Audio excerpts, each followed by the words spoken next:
Pausa rapidinho agora para falar de dica de ouro para os papais e mamães. Depois de experimentar a nova Hug Supreme Care Fralda Roupinha, tudo ficou ainda melhor pro meu filho. É a única com canais em X que se adaptam aos movimentos, com 2 vezes proteção noturna e cintura elástica que se adapta ao corpinho do bebê, além de ser super fácil de colocar e tirar. Praticidade pura. Então guarda essa dica. Nova Hug Supreme Care Fralda Roupinha.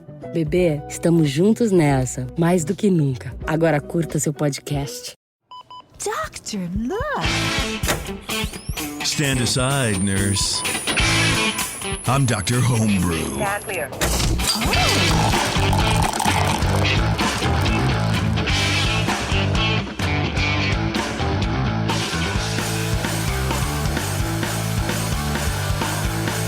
What's going on, Brewing Network?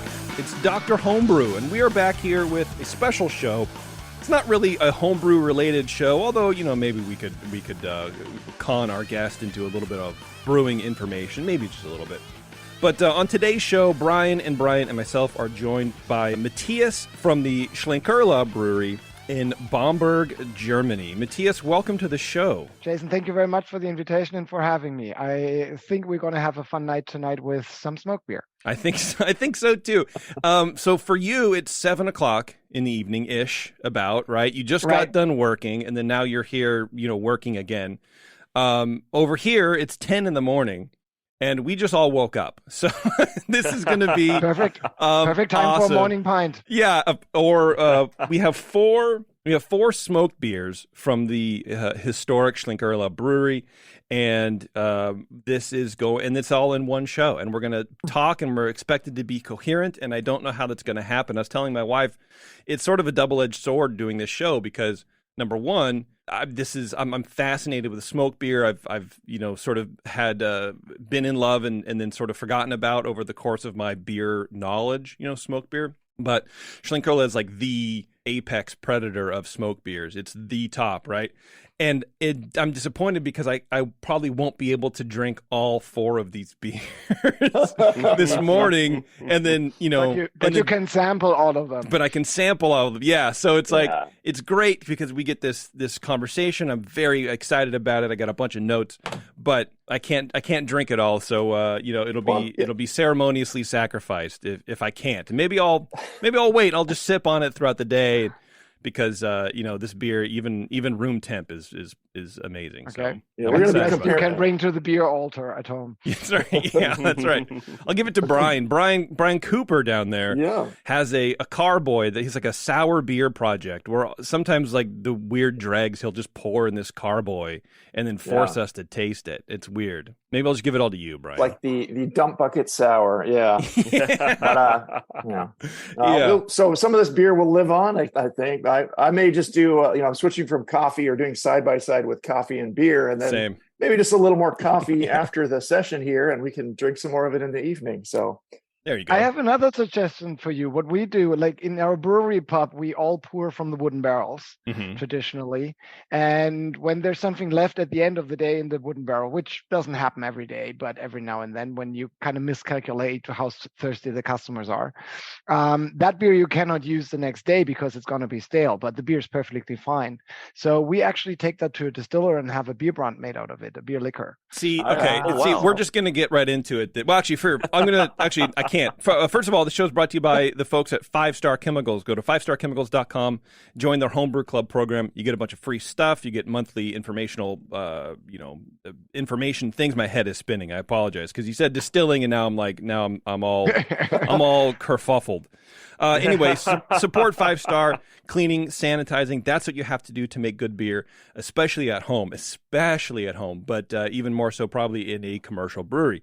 You need to clean your equipment first. Then you need to sanitize it. Then you're good to go. You can make the best smoked beer in the world if you just make sure your equipment is fine. Well, at least you can try. Make sure your equipment is clean and sanitary. Anyway, thanks to 5 Star.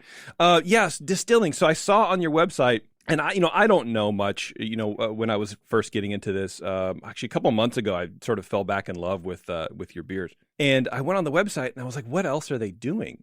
Because smoked beer has to be sort of a hard market or a hard product to sell, I guess. And this is what I want to talk about sort of, while we're, weave this in and out of our conversation about the beers and tasting the beers is how you have a beer that's been made for literally centuries, in how you compete in this sort of evolving modern palette, I guess, of craft beer. How do you do that? It's a very general question, and I'll just let you go. That's really a very, very general question, and I mean, there's all sorts of issues in the modern market which a brewery has to deal with, from energy prices to labor shortage and all these problems, which probably are more or less similar in the States. Maybe some not as intense as here, and some of the other way around. But there's a lot of challenges in that: government regulations, rules you have to follow. You mentioned the sanitation, which always was a big thing for breweries, but nowadays you have so and so many more food laws you have to follow in the United States, register with the FDA and stuff like that. So there's a lot of background. Regarding the competition point of view, I think the story is a little bit different for Schlenkerla, because what we basically do is we were not a modern style craft brewery, and we're not really competing with craft breweries in that respect, as to, have a huge diversity in beer flavors and be innovative all the time and have like 20 new beers every year. Yeah. That's not what Schlenkerla is about. Schlenkerla is about preserving what used to be the standard for beer and what used to be common in all the breweries. And it has died out in virtually all the breweries except Schlenkerla and the Spezial here in Bamberg, so only us two. And for us, the important thing really is, it looks differently, I know, but for us, the important thing is the local market. So the vast majority of the beer we brew is sold here in Bamberg in local taverns. It's sold in local supermarkets. Our own brewery pub makes up for more than 20% of what we sell. Wow. And Bamberg attracts a lot of visitors because it's a very beautiful historic town. It's a UNESCO World Heritage town. It has the largest intact old quarter of all German cities, because there was no bombing here in World War II. We still have all the historic buildings. Yeah, it looks beautiful. I didn't realize that. It's a town of 70,000 residents, and we have 2,000 protected houses alone. And then there's a lot of other things, and museums and a big cathedral and a beautiful town hall in the water, et cetera, et cetera. So we have a lot of visitors every year, mainly from Germany, actually, wanting to see that. And within that, and combined with the local regular customers, and a lot of students are coming to our brewery. Like, we have 12,000 students in town. Bamberg is a university town as well. And that is like the basis and the core of the entire Schlenkerla operation. So you don't get many calls for like, hey, do you have an IPA, or I would really love a Pilsner, or even like the more, the German styles, like a Helles, or like a clear, nothing like that. Nothing, just your smoke beer, and that's what you do. Schlenkerla is all about smoke beer. Yeah. Schlenkerla is all about smoke beer. We have expanded the smoke beer range in the last 20 years, under my reign, if you want to call it that. I do, yeah. When I took over from my father, there was the classic Märzen smoke beer. There was a Bock beer for the fall time, and my father had introduced a smoked wheat beer. So these are still in the assortment, all of course. There is a pale lager from Schlenkerla, but that also has a slight smoky aroma and flavor to it, because the smoke is carried over by the yeast from the previous smoked beer batch. And the pale lager was introduced by my great grandfather in the 1920s. That's a whole different story, basically. We can talk about that later on, maybe more in detail. Yes. But all these were barley malt smoked beers. So what I started to do, it was pretty much the first thing. I did more variations of that. Like, we had a smoked Lent beer, which is an unfiltered smoked beer, which we have and we will drink. Which you have in the can, I think, right? Yep. So that's something for the time of Lent. Then we introduced a summer beer, the Summer Kreuzen, which is a blend of the pale lager and the smoked beer. And I think most importantly, in 2009, we started the Oak Smoke Double Bock, a beer made with a oak smoke malt rather than a beech smoke malt, and which results in a totally different flavor. And the oak smoke is much more subtle in the smoke, or much smoother in the smoke flavor than the beech is. the beech is relatively harsh and intense in the smoke, and the oak is much less of that, and it combines perfectly with the aromas of a bock beer, like the sweet character, the bready character, the smoothness of the box with a high alcohol. So we turned that into a double bock with 8% alcohol. Okay, and we have 8% that ABV. too. Very good. I think, you have it there as well. So going back to the pale lager real fast. I apologize. So you make your smoke beer, your Märzen or whatever, and then you take the yeast into the pale lager. So the pale lager is not made with smoked malt. Exactly. There's no smoked malt. Wow. It's just carried over. Like it's a little bit carried over in the malt mill, because obviously you're not totally clearing out the malt mill before the pale lager malt comes. So there might be a residue smoked malt in there, but the real effect comes with the yeast that carries it over. Yeah, I was wondering about that. It's a great idea. Too. Yeah. It's very well, very because especially novel. on like the homebrew side, we talk about that often, where if you're going to reuse yeast, you don't want to go hoppy to less hoppy or whatever, right. because it's that same thing, but that's what you're going for. I don't know what the original intent was from the flavor point of view, because that's like 100 years ago, and my great grandfather didn't take notes of that. The reason why he introduced the pale lager in the first place was after World War One. With a huge economic crisis in Germany. There was the hyperinflation. I don't know whether you're aware of that, but basically the currency was totally devaluated. And in the end, you paid like 1 billion marks for a loaf of bread. And it was, it's still stuck in the conscience or in the society mind of the Germans. And we're always like, ooh, inflation, horrible, and don't devalue our money, because we've gone through 2 devaluations in the last century after the 2 world wars. And my grandfather, for instance, after World War II, he started with they called it Kopfgeld, head money. Mm-hmm. Every person got 40 marks, and that was it. And you started with that, and all your other money was gone.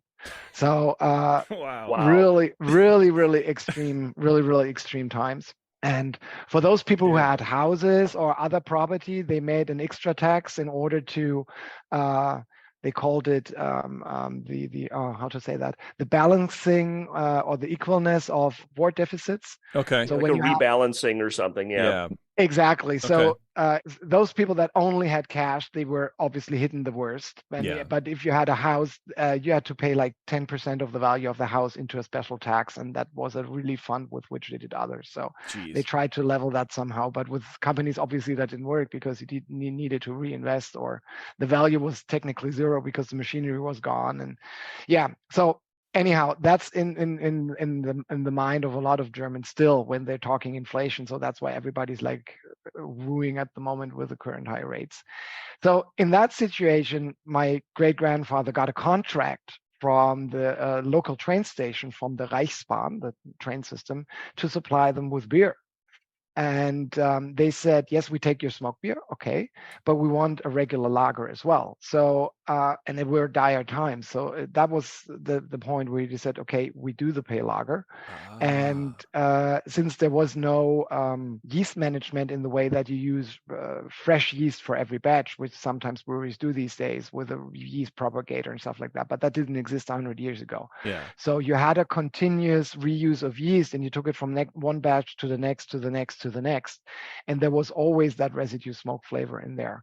And the pale lager became something of the craftsman beer here in the area. So a lot of craft people took it to the construction sites and stuff like that. It had a very minimalistic label, only with the Bavarian flag on it and only blue and white. And so it was like a secret tip in a way, and people were like, it has a little smokiness in there. And so that was the sidekick of the Schlenkerla brewery, but it never was a major brand or a major sell for us, and still isn't. It's like, I don't know, 5 to 10% of what we do. God. So Schlenkerla is smoke beer. That's really the equivalent. Well, let's open this Märzen, talk a little bit about that, and then I want to talk about the history of the brewery and smoke beer in general. Let's pop this open. Well, and you sound like a beer historian, because you know all these things, and I'd love to hear from a German perspective a little bit of the history of the Märzen style in general, as well as the smoked Märzen, because you're brewing this in March for release in the fall, lagering it in caves in the summer. But also I read, in the guidelines, it states that this used to be a designation of the strength of the beer, that it hit a certain strength, and that was why it was a Märzen back in the old days. But I would love a little your take on that and a little history. Before we talk so long, we drink a bit, I'd say. I'm for that. Yeah. Cheers. I'm for that. I mean, when I open the beer, it's, I don't know, 2 feet away from me, and I can smell it right away. Mm-hmm. Just the smoke, the light smoke, very, very light, very, just a nice little muslin blanket of like smoke flavor, aroma. Distant campfire. Yeah. I mean, that head is awesome. Giant head, the, nice dark amber copper color, I guess. It's hard to see in the camera. Yeah. What amazes me about these beers is they can come all the way from Germany, probably beaten to hell and back with, temperatures and, come in a rail car across over here to the West Coast, and it tastes great. Oftentimes we get imported beers and they're not, you can tell there's maybe a little raisiness or they're not really fresh. But I think there's two factors that play into this. First of all, smoke has always been a natural preservative. You smoke meat, you smoked other things to preserve the flavor, and the intense smokiness really helps in that respect. The other factor is our importer in the United States, Be United. They're a really excellent company, and they do a great effort in maintaining high quality. So, for instance, when you say that they're beating in the beer gets a beating in the container or something like that, that doesn't happen at Be United because they always book a container below the waterline. They can do that? Wow. Yeah. It costs extra, obviously, but that way you make sure in the Atlantic that works. If you ship beer to Australia, it doesn't help because you're going through warm water. But in the Atlantic, it works because you make sure that the beer doesn't go above a certain limit. And I don't know about shipping within the United States, but I presume they do something the same there, like reefer containers or something like that. They must use a reefer. There's most of the European stuff comes into New York or Jersey, and it gets put in the train, and it goes across the country, and there's a big desert in the middle of the United States. Right. And if you don't have a reefer, it'll just get cooked in that desert. Right. And then you destroy the flavor, and you get the cloudiness and all that. So that absolutely won't work. That's true. I love the attention to detail from not only you but your distributor as well to make sure this beer comes and it's such a labor-intensive beer. I was on your website several times, just going through the process, and it struck me, like, you guys are germinating your own malt, you roast your own malt, you smoke it, when you're drying it, you use the beechwood, and we'll talk a little bit about that too.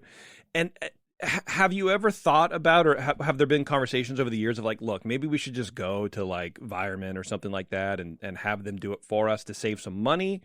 Or is it's less about the money and more about the culture and the process of the end product, like what you're sort of preserving from the, 1400s or something like that? Well, if the whole story would have been about the money, we could have sold out to one of the big players a long time ago for lots of money, like so many others did.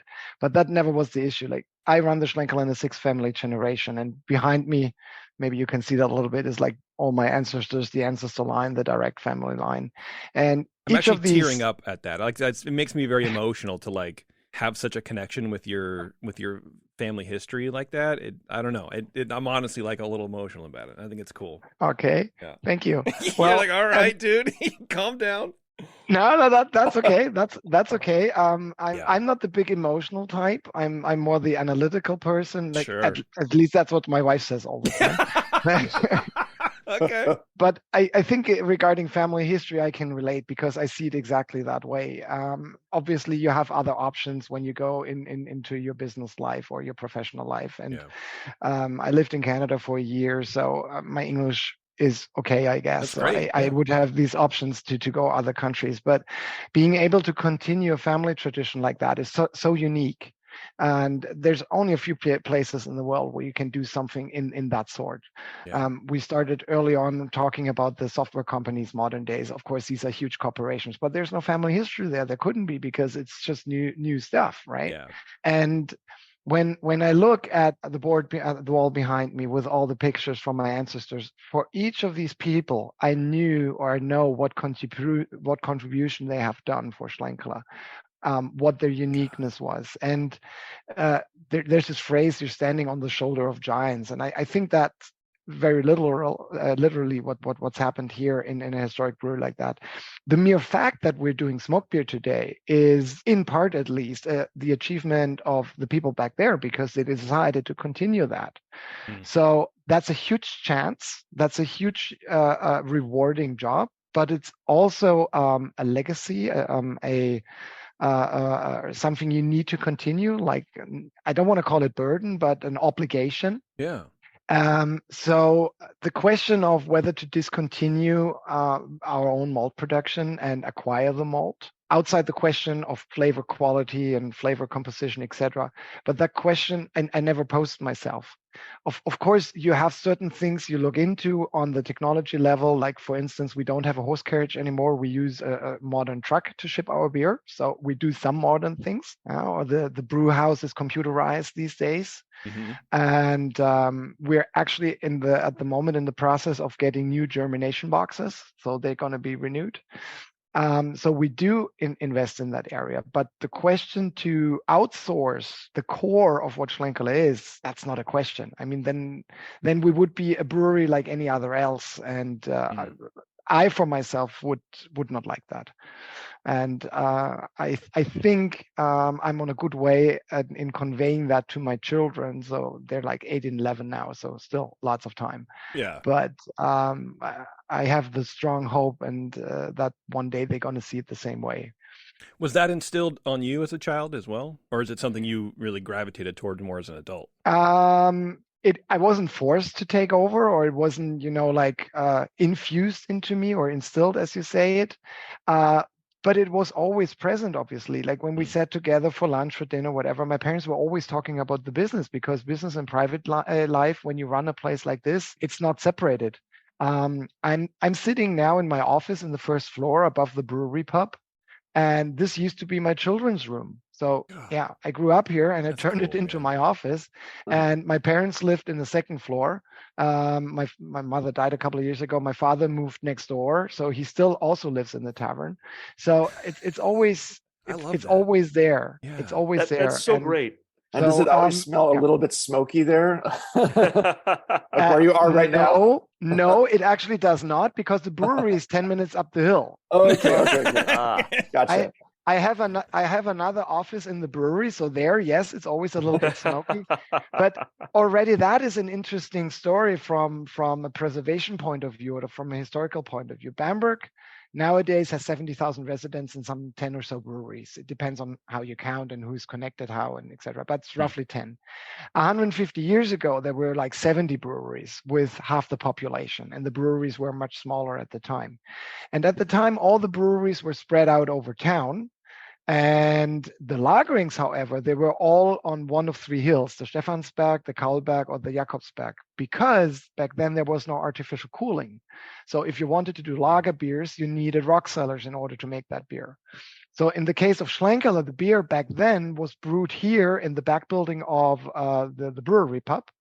And after the brew, it was transported with horse carriages up the hill, and the beer was then hosed down with leather hoses into the rock cellars, and then it was fermented and lagered there. And after the maturation was complete, the beer would be transported back in smaller wooden barrels, in pouring barrels, or tapping barrels, it would be to the tavern to result.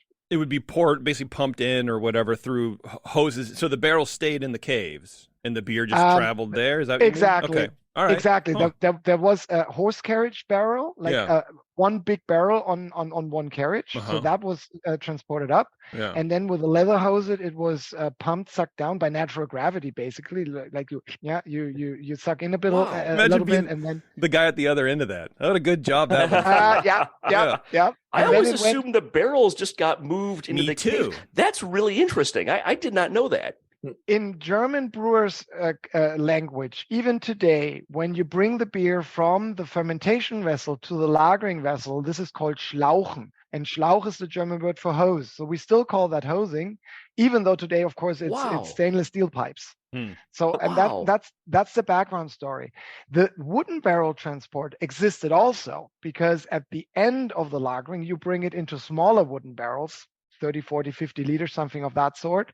And those barrels then were transported out of the rock cellars, originally over stairs with like a railway system, and later on with elevators. We still have that elevator, and we still use it because we still fill our wooden barrels that way in the rock cellars. And then those wooden barrels, the smaller ones, were put onto the horse carriage again, and then transported to the brewery pub again. You know that from the Oktoberfest, when they have these processions, like at the beginning of Oktoberfest, all these horse carriages coming on with dozens or hundreds of barrels on the back. So that was the actual shipment of the beer to the consumers. So that wasn't just like a procession, like a show. That was literally how they got it there. Exactly. Wow. That's cool. My father told me, that's also a nice anecdote of the brewery. So the brewery is up on the hill, and the horse carriage starts there. And of course, it has to go down the hill. And the problem, of course, was that this heavy carriage would push on the horses. So what the carriage driver would do, he would have the one side of the carriage, the wheels, scruff against the sideboard in order to have a little brake event in there. I love that. Scraping the curb there. Wow. Yeah. And my father told me that his father told him that when we got the first truck driver was the last carriage driver. So he kept his job, but he switched the technology. And of course, the truck had rubber tires. Now, at the beginning, my grandfather was wondering why the rubber tires broke so quickly, and they were always scruffed on one side. So you see where I'm getting at. The horse carriage driver in the truck didn't trust the brakes of this modern technology beast. Yeah. So he decided to continue his old tradition of scruffing alongside the sidewalk, and he thereby destroyed the rubber tires. So, man, yeah. I mean, that is something. Yeah. Even that anecdote of like being on the bleeding edge of technology, where you're literally from horse carriage driver to truck driver, like that. I think that level of upgrade in technology doesn't happen like it did back then. You know what I mean? Even now, it's like, oh well, I had a flip phone, now I have an iPhone. It's not the same. It's not the same correlation, right? But horse to truck, just. And there you go. That's it. I have to learn a whole new mechanism. I don't know why that amazes me so much, but I love that. Well, nowadays probably you have to go to school for so and so long time because of all the labor security and everything. And back then they just said, yeah, hop on there, and there's the wheel and there's the gas, and go. You'll figure it out. Yeah, don't bug me, kid. Get out of here. Yeah, exactly. Now you're certified. Let's chat about the Märzen real fast. I mean, I know. Okay. This is the thing. We could easily do 8 shows on just what we've talked about right now. We haven't gotten to the beer yet, so just to bring up the beer totally a little right. bit. I know it's and this is what I knew. Like even my notes are just scattered across timelines. You know what I mean? I have notes from 1400s, 30 years ago, somewhere in between, just whatever. What I love about this Märzen is that it's not so. Okay, let me back up. And in the States here, we have a lot of breweries saying they make a Märzen, and there's some pretty good ones. There's recently a lot of German trained, and I say recently, I don't know, it feels like in the last 10 years or so, maybe. Cooper, you can help me out with that. Yeah. Where like there's a lot of German trained American brewers going over there, learning actually how to make proper lagers, and then coming back and opening up German traditional breweries, or at least they make the traditional styles, right? So a lot of times we used to get Märzens that were heavy and sweet because that's sort of how they tasted when they came over. And, for the American palate, I think you sort of have to dial everything up a little bit, or people don't think they're getting their money's worth. I don't know. I don't know what that is, but this is not that. And it's very light. It'd be on the lighter side for me of like a Märzen, but it tastes so good. It's so easy to drink, even with that smoke, even if you don't like smoke. First of all, let me have your beer if you're not going to drink it. But it's that balance between the two is awesome. It's letting the smoke ride where usually I would think you'd be like, oh, maybe it's more malt focused or whatever, but it's that smoke that comes right through, sits all the way to the end, and that malt underneath just carries it through. So it's not even really heavy on your palate, Right. It's just a light, tiny smoke at the end, and you're like, that's it. And you want to come back for more. That's just a beautiful blend of beer. Do you adjust the recipes at all, or is it basically just the same recipe? In principle, it's the same recipe ever since we have been doing it. There's even some old records from the 19th centuries which show it goes into the same direction. We do adjust a little bit. We have to adjust a little bit because obviously the raw materials are a little bit different every year. The hops is not exactly the same. The barley is not exactly the same. You probably know Garrett Oliver and the book At the Brewmaster's Table. He explains it very well in there that the beer makers or the brewers, in contrast to the winemakers, never had the attitude of doing like a good vintage and a bad vintage. Our aim or our goal always was, no matter what the raw material is, we have so many knowledge about how to make beer and all the variables we have in the malting and the brewing and the fermentation process, that even if we have a bad year of barley or bad year of hops, we still can make an excellent product in the end. So we have to adapt to that a little bit. The other thing that has happened over the last 200 years or so is that the raw materials changed in principle. And that's what a lot of people keep forgetting these days. For instance, hops. Today we have bitter hops and aroma hops. Bitter hops, which are for like the base bitterness, which you use in most beers. And then the aroma hops, which bring in the additional interesting flavors you have in there. Bitter hops didn't exist till like 150 years ago like that. You know, when you talk today, Hallertau and all these big hop growing areas, they just started 150 years ago. The old hop regions were Saaz of Czech Republic. And here it was south of Nuremberg, the region of Spalt, and Hersbruck near Forchheim. And they were basically only working with aroma hops. I can see this in old recipe books from the family. Wow. That you can really see that aroma hops was the thing. And hops was the most expensive ingredient of the beer because when you work with aroma hops and the hand picking and all that, it's just awesome, lots of work. And the modern bitter hops totally changed that. Hops became much more affordable. It's mass produced. It's automated to some extent. In more recent times, you can make it even better storable through pelleting, like pellet hops or the hop extracts. In the old days, the flavor hops always needed to be stored cooled, again, in the rock cellars. That's what we still do today also, in order to keep the flavor and the quality over time. So that's the part of the hops. The other side is the barley. The barley has been bred over the last centuries into ever more yielding varieties. This is due to the demand of the farmers. They wanted to have a higher yield per acre. At the same time, the brewers wanted to get a higher yield out of the barley, higher solving barleys, a higher degree of final fermentation. This was also driven from the industry breweries because it meant they could reduce the amount of malt they needed for the same rate of alcohol. And again, that is something I can actually see in our old labeling. Like as I pointed out, the basic recipe is always the same. But when I look at the Schlenkerla bottles from the 1950s, and we still have some of those, the alcohol level was 4.5 at the time. Later on in the 70s, you find 4.8, and starting in the 90s, it moved up to 5.1. Same original gravity, same degree of Plato, same recipe, but different rate of alcohol because the rate of fermentation changed. Yeah. Wow. So these things did happen. They probably also have an impact on the flavor. That's though hard to say because even if you do taste that bottle from the 1950s and compare it to a modern one, you of course have that aging flavor in there. So there's slight changes in there, but the base recipe always stays the same. And if someone follows my lead, it's going to stay the same. It sounds like this is, of course. This is more of a natural process change than an intentional market-driven beer, making the beer stronger because the consumer wants this. No, it not happened at all. Over time, gradually. And exactly the same. Yeah, that's exactly. Cool. And I think you would see the same in other beers, but in the industry beers, they probably reduced the rate of malt they used in order to keep the alcohol the same level. So that's the other story. And then the other thing, of course, and that's good for the beer development. We can work much more hygienically these days than we did in the old days. The wooden barrels, when the lagering barrels were wooden barrels, obviously you could not sanitize them. You were pointing that out early on in the commercial. So an old proverb in Franconia, when you got beer from a small brewery that was not sanitized as well as the more modern ones. An old proverb was, when you can't empty a crate of beer in a week, then it's your fault.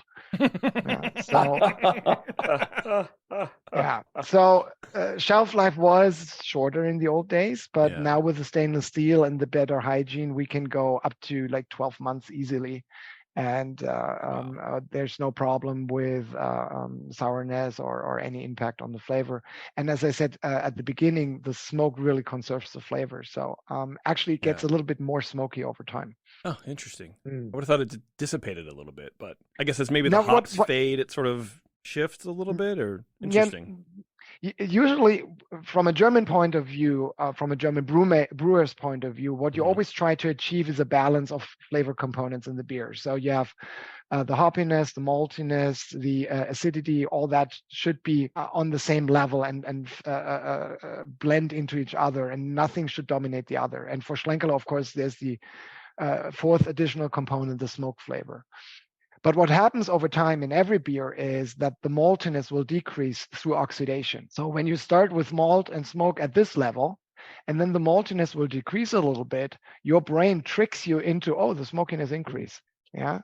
So that's interesting. My uncle, Brian, you were saying earlier on Switzerland and Austria and everything. My uncle emigrated to Switzerland. He died a couple of years ago, but he always came once a year to Bamberg and got a couple of crates in Schlenkerla memory back to his home. And he always said he always waits for at least 7-8 months before he drinks the first bottle because he wants to have it more intense in smokiness. So. I feel like this sample that we're tasting right now, to me, tastes less smoky than the last bottle I had, which was aged for a long time. And I'm noticing that. And it's like the maltiness is more prominent. It's richer. It's more upfront. And the smoke, by comparison, is decreased. That's really cool that you point that out. I get that from a judging perspective. Do you guys too, Jason, Brian? A little bit. I think for me, it's hard to remember. Usually I have a pretty good beer memory, but for some reason with smoke beers, I guess dissipates also in the memory. There you go. Yeah.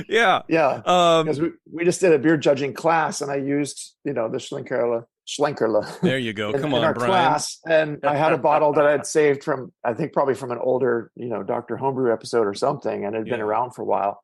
And I remember it tasting quite smoky. So this was recent for me.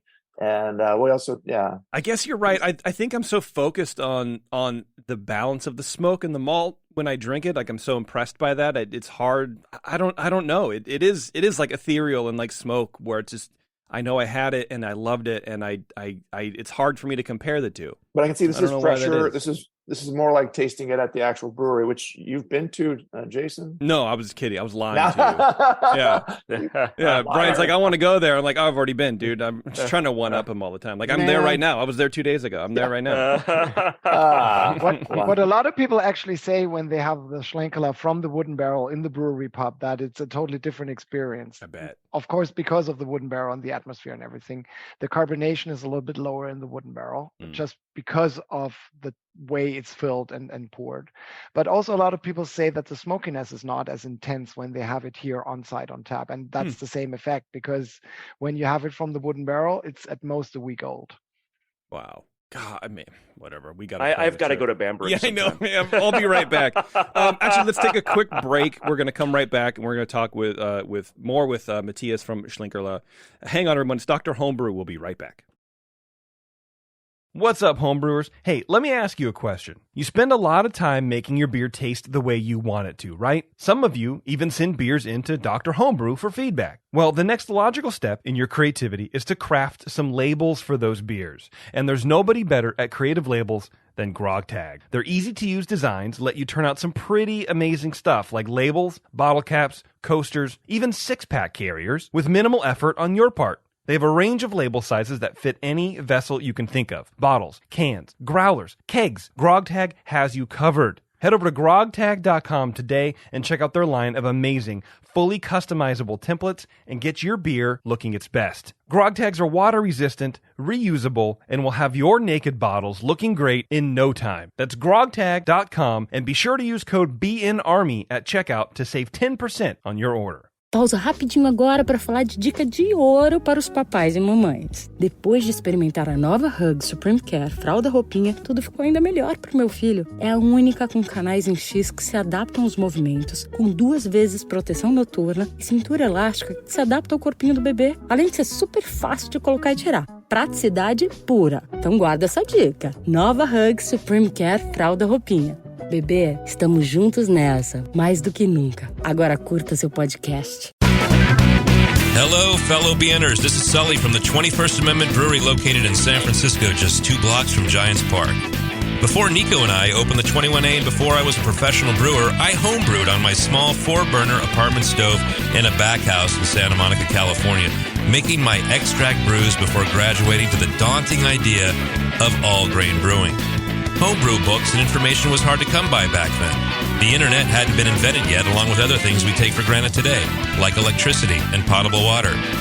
One thing I wish I had back then when I was learning was a radio show that could teach me the ins and outs of brewing and answer questions that I had about homebrewing, a resource for making great craft beer. The 21st Amendment Brewery is excited to be a proud sponsor of Dr. Homebrew, a great show that teaches you what you need to know about making incredible beer. Good stuff. Listen up, you might learn something. I certainly did. And thanks for your support. Tasty Crack Games.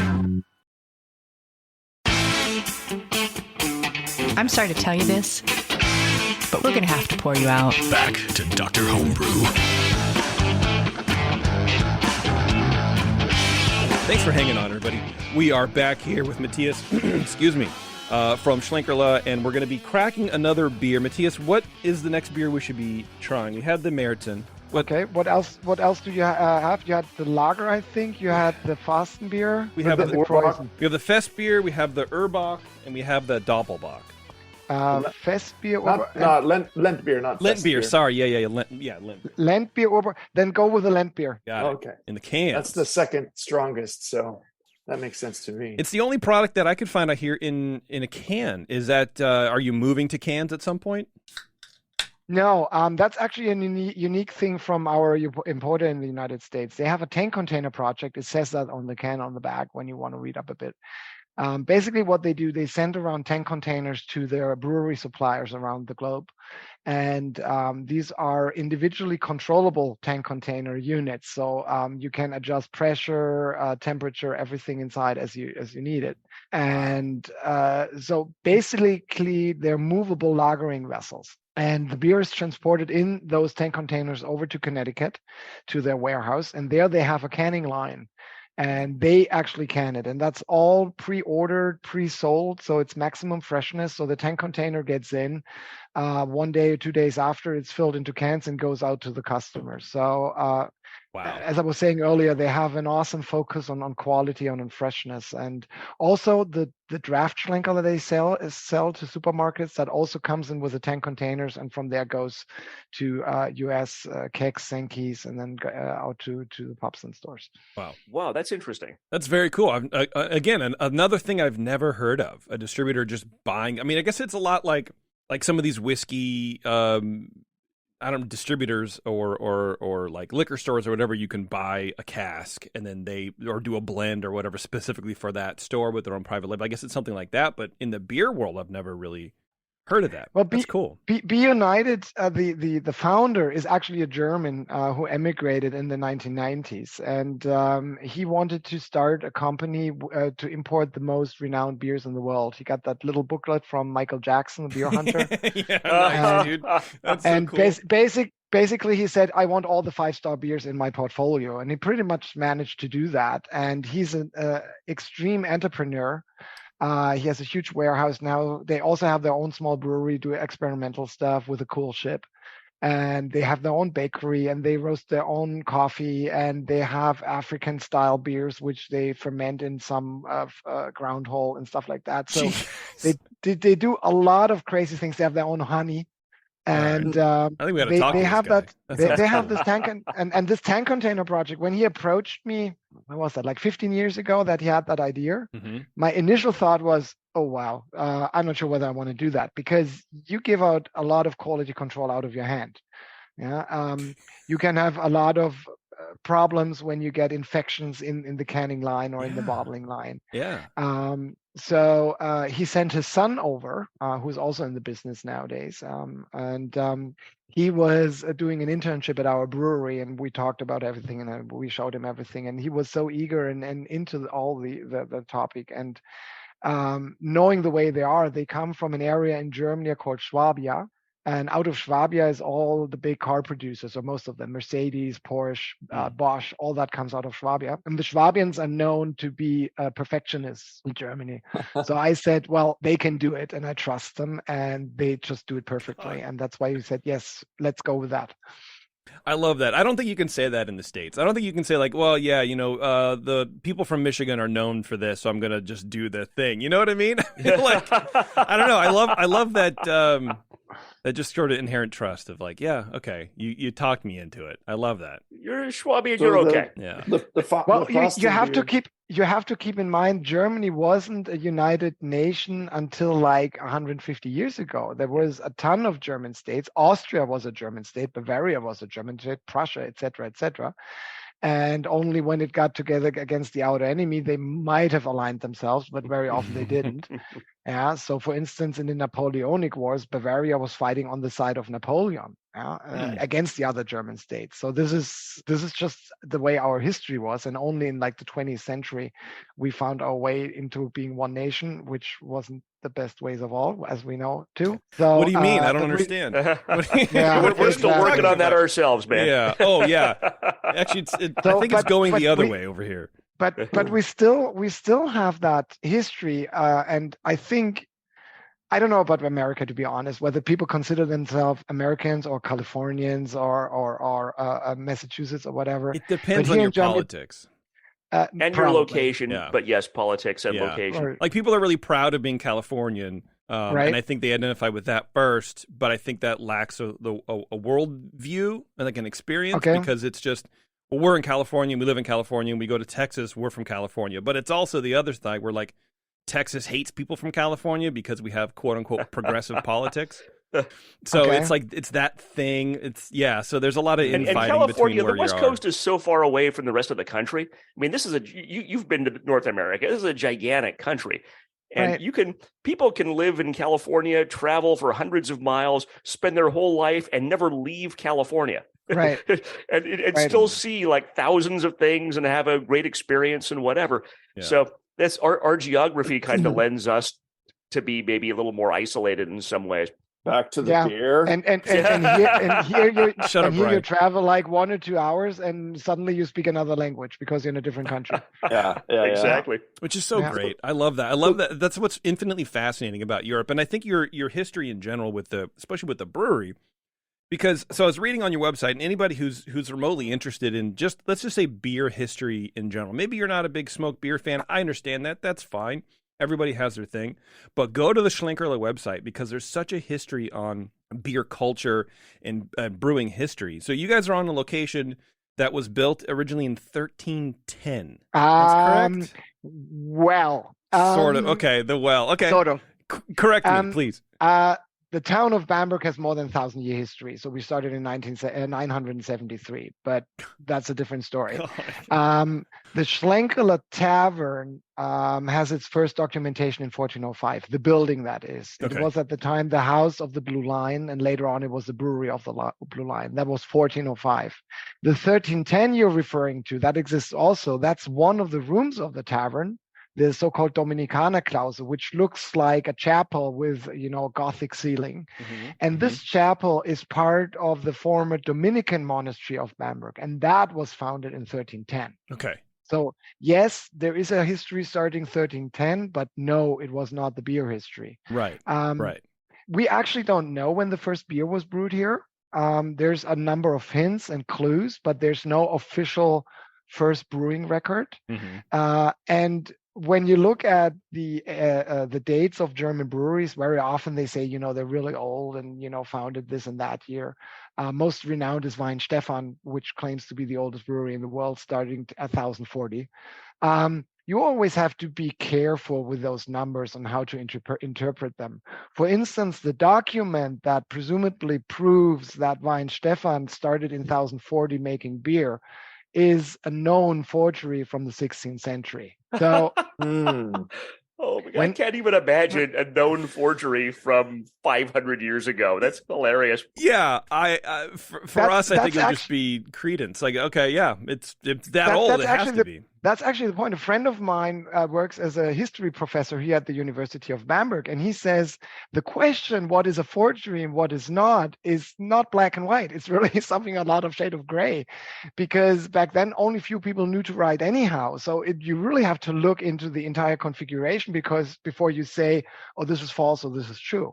So this makes things really complicated, and it's a debate you don't need to follow anyhow, because when you look at the old monasteries, they were all brewing beer, and whether it was 1040 or 1004, it doesn't matter. Bamberg had a Benedictine monastery. They started in 1008, and of course they brewed beer. Yeah. And here the Dominican monastery next to our tavern, which started in 1310, yes, of course they brewed beer, because baking bread and brewing beer was the essential thing which everybody did at home. The housewives did it, and then you had the commercial breweries, you had the monastery breweries. That was the common thing. It's like we cook today. They brewed their beer and they made their bread. It was the normal thing. The Rumpelstiltskin fairy tale. Today I bake, tomorrow I brew, and the next day I'm going to steal the child from the princess. That's. But the first two phrases really convey how the time back then was. To make you totally confused, there's even another date. It's 1387. Okay. I mentioned that we have the beer lagerings up on the hill. And they have the first documentation actually in 1387, at least a premise there. And it was owned by a brewer at the time. So very likely he was using it for lagering beer back then. The document doesn't say that. So this is an interpretation. But why would a brewer own a premise like that with a rock cellar if not use it for making beer? So there's tons of numbers in there. And we know for sure that beer was brewed in our house starting 1538. So this is like the oldest we can prove, to the extent that the owner at the time was a patron, a cooper, and also a brewer, because in Bamberg, the coopers and the brewers were associated in the same guild. Because making barrels and brewing beer was always interconnected, because obviously the brewers needed barrels, and also the buckets for the production process. They all did that themselves. And in fact, when you were a cooper in Bamberg, you could do one additional test, and then you could call yourself brewer. So that was a very, very, very intertwined thing. So Brian, your family must have come from a lot of brewers, probably. The barrel makers. There you go. That's why. Yeah. Do you get caught up? Do you get caught up in that, like a lot of the dates where it's like, okay, well, it has to be this, or is it sort of just more like it's fun to think about, but it doesn't really matter, like how long you've been brewing that, like if it's 1500s, or you know what I mean? To me, it matters because it shows the rich history behind, and it shows you where you came from, so what your chances, what your obligations are, but it also shows you a route into the future. For instance, in 2007, when the Lehman Brothers Bank collapsed, and everybody was like, "Oh my God, the world is going to end, and what's going to happen?" I said, "Well, I mean, we lived through the 30-year war and the 100-year war, and I don't know what the pestilence and all these horrible things in the past. We managed the breakdown of a bank in the United States. And in a similar way now with Corona, Ukraine wars, all that, this is of course horrible and has huge impact on the business. But there was no point whatsoever at any time where I was concerned that we would not survive that, because there were tougher times in the past. My grandfather, he was in the Nazi army. Everybody had to go when he was age, and he was stationed in various parts of Germany and in Europe for 6 years. And his wife was running the brewery. I mean, and that worked, and the company survived. So hey, if they could do that, we can manage with today's problems. Yeah. Ben in the chat says, so they've only been brewing twice as long as America's been a country. Jeez. More like probably about 5 times as long. But we can't prove it. So speaking on the website of the, I'm going to get it wrong, Dominikaner Klaus. Okay. You have the photos of the restoration. So you guys renovated it in 2011. And there's a picture on the website that is awesome. And it reminds me of going into the Horse Brass pub in Portland, where just everyone used to smoke all the time. And the walls are yellow. But you have this amazing artwork, these amazing paintings on the ceiling. And there's a picture that shows after cleaning and before cleaning. And it is night and day because of centuries or decades of cigarette smoke. Right. That was very rewarding. So in 2008, the whole thing started with a smoking ban. So at first, the Bavarian government made a smoking ban and so forth that you have to have one non-smoking room in your tavern, and it accelerated from there. And eventually, there was a public poll where the majority of the Bavarians said, "No, we want general no smoking in all the taverns." Wow. That was a public vote, actually. The politics wanted to do it lower level. And once that was out, I said, okay, this is not going to be turned back in any way. So we can be sure that there's no new smokers coming in there. And I knew some church restorers here. So we looked at the options and how we could do it. And we closed down that one room for, I think it was 2 months or so. And then we had the restorers in there with the little squishes, and then they took off all the old dirt and then the little pencils. And it was really amazing. A huge amount of money we put in there, but it was so much worth it. And what they actually told me, like, I'm not an art historian. In fact, art was one of the worst subjects in school for me. It's like my daughter, age 8, she paints much better than I do. So. Same, and my kid's 5. So yeah. Yeah, there we go. Yeah, I never got beyond that. Strichmännchen, they call it in Germany, where you just have to the stick man. Yeah, exactly. Yeah, exactly. So that's just not my type of thing. Anyhow, I was told that the painting style of the Dominikaner Klause is an iconic painting style. So what they did was they first covered the entire ceiling in gold with leafed gold, and then they painted on top of that with a slightly see-through color. And because of this, when you look in the ceiling, it has a shiny effect like the heavens. And this apparently is a style being used in Orthodox churches. Orthodox churches are very opulent with a lot of gold and very rich, and that kind of style they used in there. And it was for the first time, it actually was restored by Michael Graser, my great grandfather, when he rented that from the state of Bavaria after World War I. Remember the guy who was doing the lager, and he had the first restoration in there, and for that he actually got the conserver of the National Germanic Museum in Nuremberg, which was a thing at the time, a real big thing. Okay. So So again, that runs in the family. If my great grandfather wouldn't have done it, I wouldn't have had the idea or the option to do that. And so for me, you were talking about money earlier on, and what you do with a business like that. And a lot of businessmen, they buy a big car or they have a big house and stuff like that, which they like and which is okay. Yeah, if you work for it, it's yours. You can do that, of course. Sure. But for me, that never was a goal or something to do. So profit margin, all that doesn't matter that much for me.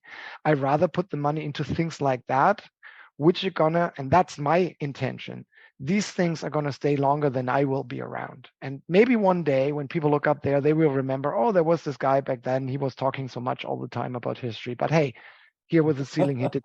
Here with the ceiling, he did something nice, or with that beer he introduced, he did something nice. And he drove a crappy Peugeot or something. Exactly. Well, I mean, I think exactly. I think hopefully your son and your grandchildren can do the same thing you just did in the beginning. Turn around, look at the portraits, and you can know what these people did. I'm tearing up again. The wall is a little bit full. I don't know where to put my picture. Maybe out on the street or something. Yeah, there you go, big statue.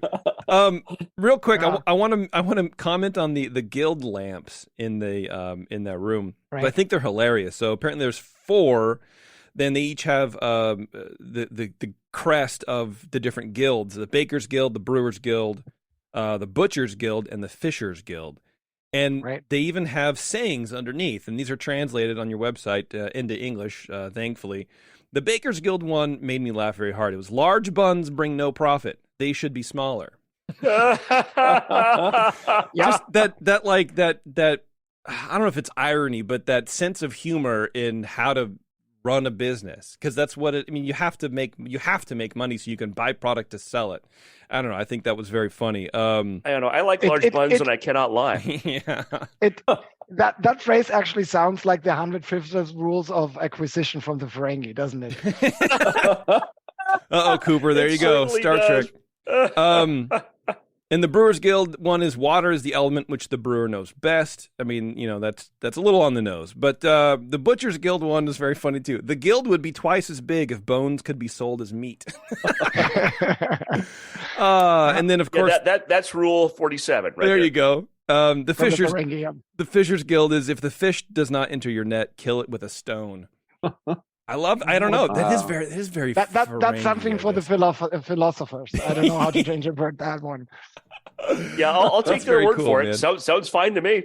We haven't talked. Yeah, back to the Lent beer. Yeah, Cooper. I said that thanks. a while ago. Well, you know what, and I appreciate because you're going to keep me on track with the beer. I'm just talking about the history, and so I think in the middle we'll meet somewhere. No, I have a specific question about this beer because it tastes less smoky to me than the Märzen, and I'm not sure if it's just because I'm becoming acclimated to the smoke or if it's the additional alcohol or something in the maltiness. Seems much richer in this beer. Yeah, it is. It's the mouth feels bigger. Still sweeter, maybe too. Yeah, sweeter.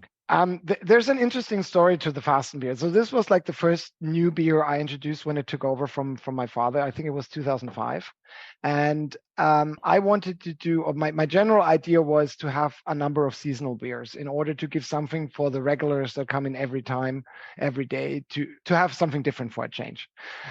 It turned out they stick with the classic stuff and the other people drink the new stuff, but okay, it worked on an economic level. There you go. So for the Lent beer, what we did, the first idea was, or the first background was that in the monastery times, in the time of Lent, monks were not allowed to eat during the day. That was the Lent rule. So solid food was only allowed from sunset to sunrise. And during the day, it was only liquid foods. Now, the problem was the monks, of course, they were craft people as well. Like the monasteries were self-sustained. They had their farms, they had their trees and all the labors they have to go about. And when you don't eat the entire day, that might be a problem. So you need a little bit more nourishing liquid. And the standard beer back then, that's something you have to keep in mind. The standard beers were lower in alcohol than what we know today. And in monasteries, during the day, they had something called Kofent, which was something like 2.5% alcohol, so similar to light beers these days. So for the time of Lent, they would brew a stronger beer, which was closer to regular beer we notice today. And so I decided to do a blend of smoked malt and regular malt, just to make it a little bit more interesting and to bring the smoky palate a little bit down in order to emphasize the maltiness and the richness in the flavor, as you pointed out. And we actually started with 5.5% in the alcohol level, so relatively close to the Märzen, because historically this is what the style and the strength would have been at the time. It turned out after a little while that I have a legal problem with that, because in German is something they call it consumer expectation. So when a consumer is by standard expecting something, you cannot make something else. Like when you give a person something called a car, it must have 4 wheels rather than 2. Okay, we have similar laws here. Yeah. In Germany, it's not a law. It's actually a thing of the courts. So if people get something which is named falsely, they can sue you and then get a refund and stuff like that. Yeah. And also in food, of course, that's a different level. In food, the local food authorities look into. Yeah. And what I wasn't aware of is that Fasten beer nowadays needs to be a bock beer, which additionally is wrong. But, one beer historian against 100 bureaucrats, who's going to win that one. Right. So I didn't start that battle. So we looked at what we can do. And technically a bock beer is a beer in Germany with 16% degrees Plato, original Plato. Minimum, you can go higher. So what we actually did is I wanted to stay below the 6% alcohol because I said it doesn't make sense to go above the 6 because then we're technically in a real bock beer style, like from the alcohol perception of the consumer. But these beers were not like bock beers. They were drank throughout the day and people did still work. Yeah, it doesn't work with a bock beer. So we looked into old mashing technologies and lautering technologies because modern breweries try to get as much yield as possible. But of course, you can do the opposite and get lower in the yield. So we tweaked it to that point where we are technically a bock beer with 16% original gravity, but we bring the degree of fermentation actually down so that we only have those 5.9% alcohol. And that will result in a much richer flavor because you have a lot of final extract in that one. Okay. Yeah, right. it is definitely sweeter Yeah. and less smoky and very rich. I do like this beer quite a lot. Smart. And from It's really nice. And from a historic point of view, we were talking early on about the different barley styles and how they were in the past and how the alcohol level changed. Historically, I think they would have worked with 16 or something percent degrees Plato and ended up with 5% something alcohol because the degree of attenuation just was normal. Low at the time. So I think with that whole configuration, we are very close to what an actual Lent beer in the historic times would have been. Happy accident. Yeah, very cool. So I see on the can that this is a blend of non-smoked pale malt and Schlenkerla smoked malt. Do you malt your own pale malt, or is that something you source from elsewhere? The pale malt we source elsewhere, right? Okay, but that's like so all this, but the smoked malt is the thing that you do 100% yourselves. Exactly. Cool. I mean, with our smoke kiln, we cannot do regular malt anyhow. Yeah, There would be there's no way to I filter wouldn't out think the that's smoke why I kiln. asked. I wouldn't think It's you true. could do like a non-smoked malt. Yeah, You need to and it doesn't make sense to make regular malt because our small kiln, does 4 tons in one batch. Compared to commercial kilns, 100, 200, even more tons. Yeah, so we're not cost efficient in that production. Yeah. So you don't want to save that for like 5 years after you malt it. Yeah, that would be dumb. 4 tons that's the other thing. That's the other thing. Yeah. Doesn't sound small to me. That's a lot of malt. Yeah, absolutely. Matthias, we are keeping you. If you go to modern malt operations, they do like 100,000 tons per year, and our annual production is something like 300, 350, not more than that. Just for you. Different story. We are keeping you a long time. Do you have time? I mean, are you good? Are you having a good time? All right. I'm fine. Okay. I bring my children to bed in like 45 minutes or so we're good. Okay, perfect. Yeah. Let's crack open this Urbach then. We'll do that. We'll take a break. We'll do the Doppelbock and we'll try to wrap up. I don't know if I can sleep after this because I have so many questions. Well, it's 11 o'clock in the morning, so you probably shouldn't go to sleep. Well, I mean, maybe I should. I don't know. All right, let's talk Urbach. What style is this? I mean, it's a Bock beer, I guess, right? That was a dumb question. The label looks a little bit different. Can I see? Is it the red?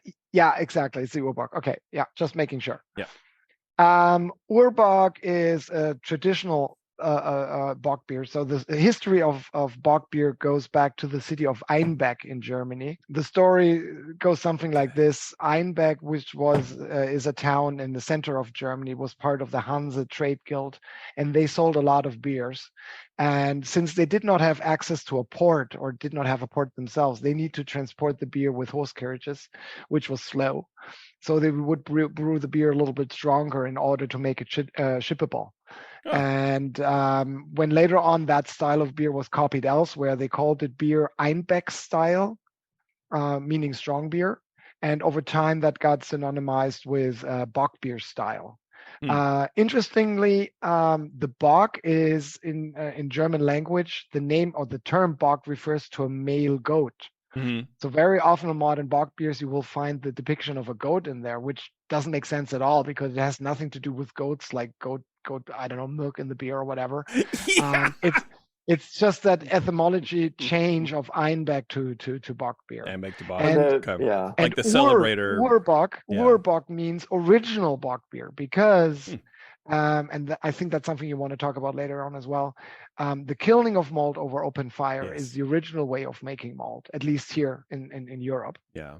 So the original bock beers, even those of Einbeck, must have been smoky to some extent. So the Schlenkerla bock beer is the Urform, the original form of bock beer. That's why we call it that. Or it's been always called that. We have it for, I don't know, real long time. Wasn't it the Bavarian dialect though, like saying ein Bock beer? It's like they kind of changed the tonality. As you would say it more in northern Germany, it'd be Einbeck, and then it's in southern Germany they say it with a richer sound. It's like where the Bock. They got it confused. I think it's something that happened in Munich. So the story, and yeah.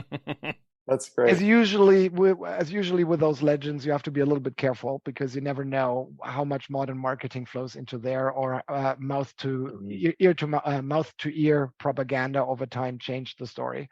Sure. I mean, is this one just kind of an amped up version of the Märzen, or is the recipe varying in a very significant way? If by amped up you mean it's similar to the Märzen but stronger, yes, you're right. It's pretty much the Märzen recipe but with a higher malt to water ratio basically, and the hops is a little bit different. The most important thing is actually it has a much longer maturation time than the Märzen. So for the classic Märzen we do about 2 months of maturation, and for the Urbock up to half a year.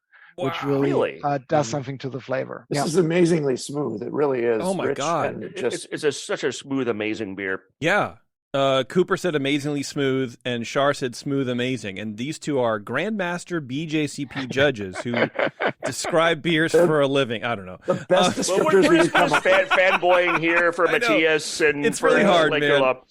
Ben in the chat, Matthias says, are the Märzen, Urbach, and Doppelbock single malt beers, or are they blends? They are in principle single malt beers. So it's for the Eiche, it's the oak smoke, and for the Märzen and the Urbock, it's the classic beechwood smoke malt. What we do, however, since our malting operation is manually driven, like the beechwood logs or the oak wood logs are put in there by hand, and with that you cannot adjust temperature and production of the malt as you can do with a modern kiln. So we actually have slight variances in the color between the batches. And in order to level that out, we use a little bit of roast malt in order to have the same color, because otherwise consumers would be confused if the Märzen would change in color from batch to batch and from baller to baller. So, but that's less than 1%. So yes, I would still say it's a single batch malt. I would say that too. I think you're all right. The color, this is so rich. It's like this ruby brown, like just a coppery color with. It looks like looking into a glass ball. It's so just perfectly clear, and you're looking through it at the screen here, and it's like just reflecting everything behind it. It's beautiful. No, it's a fantastic beer. It's like these guys said, it's smooth and awesome. It's awesomely smooth. That beer is smooth and awesome. But it's well attenuated. It's rich. Yeah. It's not cloying. Right.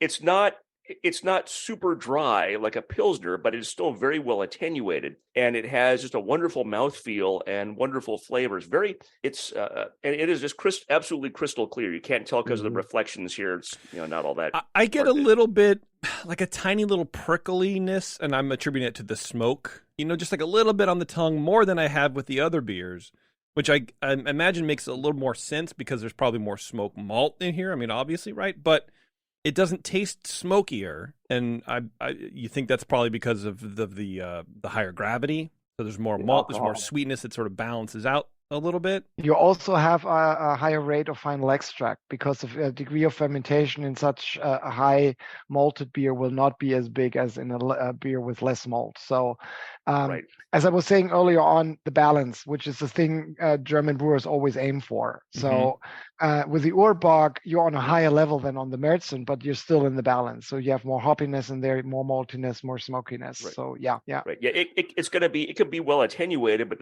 like you're saying, the final gravity is going to be higher than in the Märzen, just because of the nature of the yeast and the process. Exactly. Let me tell you, let's say you take the smoke out of this and you just have, a Bock beer, the cleanliness and the what are the words I'm trying to say? The balance And the fermentation of this beer is you can't find this in the States, probably anywhere. I mean, maybe you can get. I haven't been to all like I said, like the German, themed or German trained, breweries like Zeugelhaus in Portland, for example, or whatever. We can't. I haven't been all there, but the ones that I've had, you can't find it. It's such a, and it comes down to the lagering time, I would imagine, because people here, it's a constant battle to find a lager, even a Pilsner that's been lagered. People go, oh, it's 2 weeks. Let's go. Let's crank it out. We got to turn this over because we have to make more hazy IPA and piss Jason off. And it's like, it doesn't, 2 months, 3 months, give me something, because it does matter. It does make a difference. And we just can't, I don't know if I think it's the consumer's fault more than the brewer's fault out here. I don't know. I mean, lagering costs a lot of money, and all the big breweries try to cut down on that. Also, the one container fermentation and lagering that you all do in one container, and then you just draw the yeast in between. Yeah. It's been just the traditional way how we've been doing it. Like, we have a separate fermentation cellar and then a lagering cellar. And since we use these old lagerings, we have lots of space up there. In fact, we only use about half of the caves we have underneath the brewery.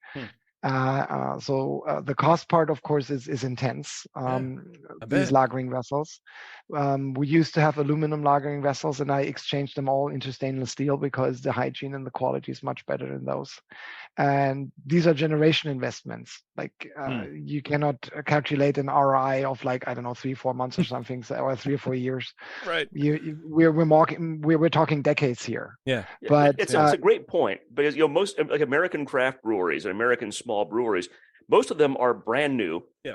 They cannot do that. They might be 30 years old. Yeah. And if they have investors, they have their own money into it. They're doing whatever. And there's just not, as much as they might want to, economically, there's just not a way they can do it that will please everyone, have them make money, have them be able to eat. Yeah. But that's when you have a 1,000-year-old brewery, that's one of the great advantages, is you have generational investments that are still paying off today. Well, I think that's one of the reasons that makes Sierra Nevada so good, is because Ken has put those investments and those resources in, and it's a family-run business. There's, as far as I know, there's not investors to speak of to necessarily appease.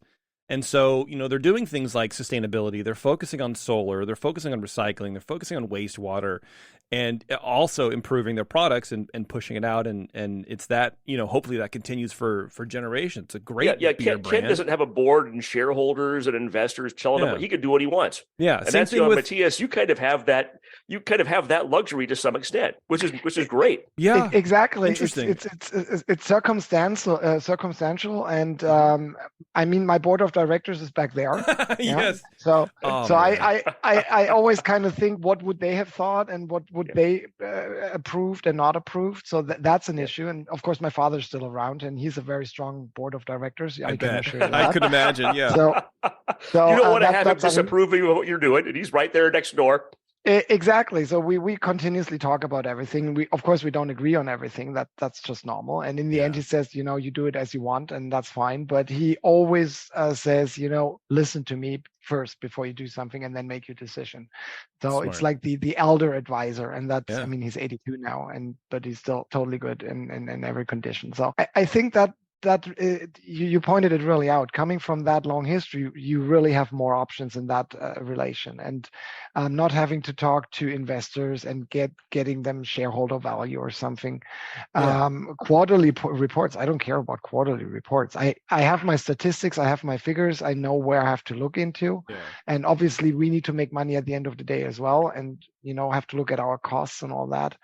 But investments are really a strategic thing in ours and in our company, and we really think in the long run. And looking at decades more than just quarter to quarter, what's going to make the best profit. Well, and like Shar said, you have that luxury because you've been around for centuries. So and you're confident that you're going to be, like you were saying about the bank failure, like we've lasted through longer.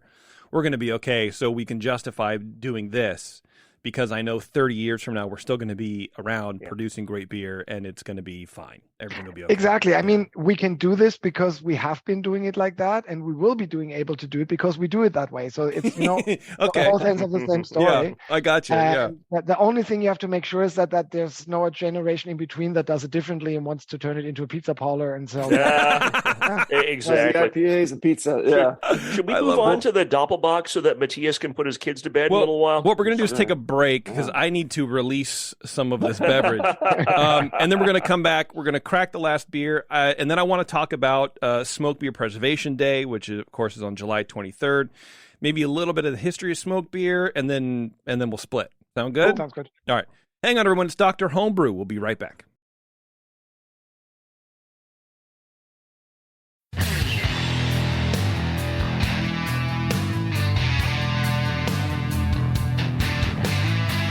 Now, back to the examination.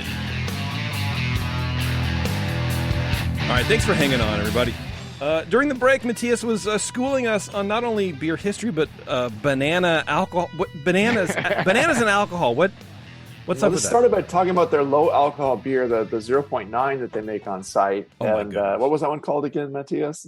Heinzlein. It's Heinzlein. It's an old name from the family. And back in the 1900s, 1/3 of the beer production of Bamberg breweries was Heinzlein. Das ist ein Kinderbier, oder? Yeah, ein Kinderbier for the little Heinz. Yeah. So it had nothing to do with Heinz ketchup or that. No ketchup beer. No. There's actually a story to that. Of course, as well. I mean, beer history is my favorite topic, and that's what I did in Weinstefan also for my final thesis. And in the old days, people would not drink water because water was potentially polluted when you took it from rivers or from wells. So beer, however, was boiled, and in the boiling process, obviously, bacteria and germs are killed off, pathogenic germs, and the hops further stabilizes the beer. So beer was the drink of choice if people could afford it. And the problem now was when you drank regular beer throughout the day, you would be drunk at one point and couldn't follow your chores. So in Bamberg, they had something called, I was early on talking about the Kofen from the monasteries was 2.5%. And the Bamberg brewers took it one step further. They did a low alcohol beer called Heinzlein with 0.9%. And basically it was second runnings from the malt. And they did a couple of other tweaks with the mashing and with the boiling process in the final beer then and the hoppiness, but it has a relatively rich beer flavor. It's very close to regular beer, and you still got a clear head. You don't feel the alcohol, and it's the perfect day beer. That. So I always call it my office beer. When you have to write 20 emails, it's really good to not get your fingers intermixed. So I would love that. Do you think you might ever release one that's below 0.5, so by law considered alcohol-free? For that, you need technical equipment, which we don't have. You need to pasteurize, which out of principle, I actually don't want to do with beer because it changes the flavor. Or you need to extract alcohol, for which you need huge material, huge equipment, which we don't have. So the Heinzlein is good enough. That's all you need. It's not historic because pasteurization only came with Louis Pasteur, as the name says, which was 19th century. And also the modern treatment of alcohol extraction, whether it's distilling or whether it's filtering, that's been around for 30, 40, 50 years, something like that. Yeah. So it wouldn't be historic. Yeah. So I don't really see us doing it, not only because we don't have the equipment, but with the space and with the historic background. So, well, one day before the company would go bankrupt because nobody drinks smoked beer anymore, I might reconsider. But at the moment, I don't really see why. Yeah, the NA beer has gotten a lot better over the years, but why do you need to make that? There's plenty of other people doing that, and it's not taking over the market. It's still a very small share of beer production, but I drink a fair amount of NA just to, like you said, keep a clear head so you can do things and, for health reasons and all that too. It's something that's more popular now, but you're not driven by trends over 10, 20, 30 years. You're driven by this history. No. So yeah, I get it. I mean, the reason why I brought back the Heinzlein was because I rediscovered it in the old archives and I thought it's an interesting thing. And for me personally, whenever I have visitors over, customers and so forth, forth, which is often, obviously. And every time when you have lunch with them and then you drink a beer and then you have to go back to the office, it's like, it's tough at times. So I had a personal idea in that one. And also a lot of people in the tavern, the guests asked for non-alcohol beer or low alcohol beer. When they have the city tour afterwards. So it made sense to amend the assortment. And we started with a smoky version of the Heinz line, and that was received very well.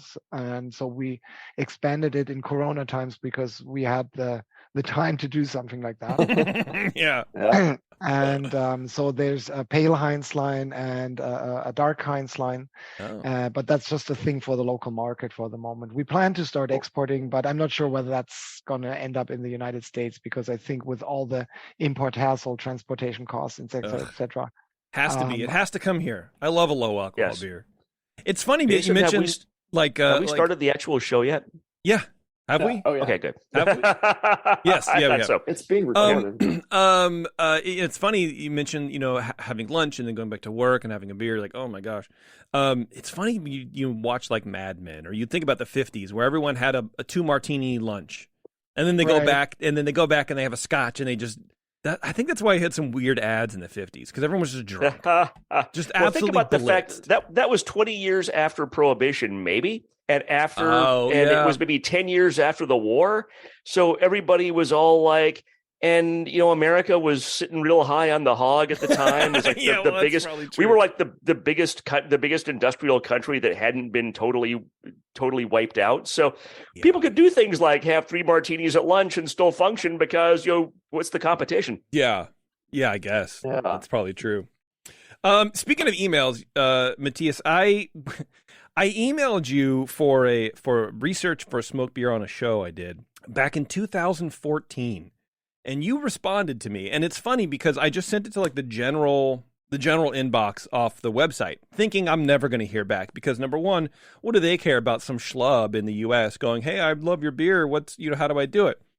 But Matthias took the time, and we actually had an email exchange, and then trying to book anybody for this show, I was like, well, I'm not going to reply to the same email, so I'll just do the same thing I did and go to the website in the general contact information and send an email. Lo and behold, it's Matthias again. And I'm like, I'm the only one working here. Yeah, well, that's when it really hit me, where you read on labels, family run, family owned, right, but you have no real idea what's going on behind the scenes, or like what does that mean, but to have the same man 9 years later respond to an email, I don't know. It was very cool and endearing, and very, I don't know. It sort of solidified the brand story, I guess, a little bit, where, not that I doubted it, but now I know you're the guy running the thing, and it's a family affair. And I don't know. It's very, it's nice when, I don't want to call it marketing, but it's nice when marketing is reality. It's not just made up for a story. You guys are living the dream. And I don't know. The 11-year-old doesn't write very good emails yet, maybe. So, or maybe they do. I don't know. They'll be the next we see how that works out eventually. He's not too happy about typing at the moment, but we see where that will go. Dear Mr. Petros, pee pee poo poo. Yeah, not like that. Not like that. We're probably all going to dictate it eventually. We don't type anymore or something like that. That's all I do is text on the phone. There's obviously a lot of people working at Schlenkerla. I was joking early on. I don't do everything myself. In fact, we almost have 100 staff. The biggest is in our brewery pub. There's like more than 70 people in our brewery pub, with kitchen, service, beer tappers. That even seems low to me. Well, we're lucky and we're happy that we have that many, because it's really hard to get people to work in gastronomy these days. I hear it's the same in the States. Getting good servers is really hard on those merchants.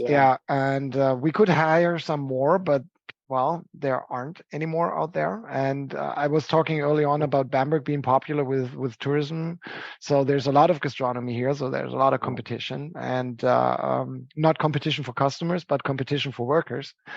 Okay. I see what you're saying. It's been a challenging time, and I guess it's going to stay like that, because the demography in Germany is the same as in most Western countries, like declining population, and people aiming for the easy office job where they can work, 9 to 5 days a week, and not in gastronomy where you work on the weekends or on the evenings. and stuff like that. So gastronomy has a tough time in that one. The brewing, on the other hand, works quite well because beer is still very popular in Germany, and it's especially popular with the young people. I think craft beer did a lot for that as well. Cool. You're welcome. Glad. Thank you. I'm totally kidding. I'm mostly kidding. No, you shouldn't be. It's absolutely true. There was a time when beer was something for old people. And even here in Germany, I mean, yes, you would drink it for dinner with your family and everything, yes. But if you talk to pupils in school, what you want to do, brewers was not at number one, definitely. There were other jobs. Grandpa drinks his Weiss beer. I'll just have a cocktail or something. I'm going to be a football player. But I think, football player is still number one. Well, yeah, I mean, they make the most money. They make, and they're glorious and everybody knows them, etc. Sure. And obviously, you don't need a university degree to play it. So certain things that help in there. You just need massive 1 in a billion talent. That's all. You're right. Okay, Exactly. Jason opened the Eiche. I see. Oder? You opened it already. There's Cooper, our rudder. Cooper is our rudder for this show, and I appreciate it. Okay. Yes, let's do the Doppelbock, and then let Matthias go be a dad. Put his kitties to bed. Can we talk about the what makes beechwood so special? That this is the Eiche is smoked with oak, but the beechwood is your primary malt, and you use for everything. What makes beechwood in particular so special that it makes a great smoked malt? The beech smoke has a very nice aroma and flavor. It's a relatively intense smoky aroma and flavor. But more importantly, and this goes into the history, historically, maltsters or brewers, I mean, there was no maltster as such. Malt making was part of beer making. Brewers didn't at first look at getting certain flavors. The first intention was to get the malt dry. And so they needed a wood with a high burning value. And beech has, next to oak, the highest burning value. There's some other trees you can use as well. And we're actually going to bring 2 more Schlenkerla beers to the Schlenkerla family this year with 2 other types of wood. Ooh. So that's something we can make a little hint later on. Okay. Right. But beechwood was the common tree because it has a very high burning value. And that's also part of the story why smoked beer survived in Bamberg. Historically, all the beers had a more smoky aroma and flavor. But starting the 17th century, they became more or less extinct because the modern type of beer making, the modern type of malt making was invented. You mentioned early on that 23rd of July is Smoked Beer Preservation Day. Yeah. We were so crazy to call it that because on 23rd of July, 1635, Sir Nicholas Halls of Cornwall in the United Kingdom, England, received a patent from King Charles I, not the third, the current one, the first, King Charles I, for his invention of a non-smoke kiln. The background story is the following. England had run out of wood, or wood had become very expensive and scarce because they needed it for shipbuilding, for house building. And so brewers wanted to switch to coal. Wood needed to be imported. So they bought a lot of wood from the Dutch.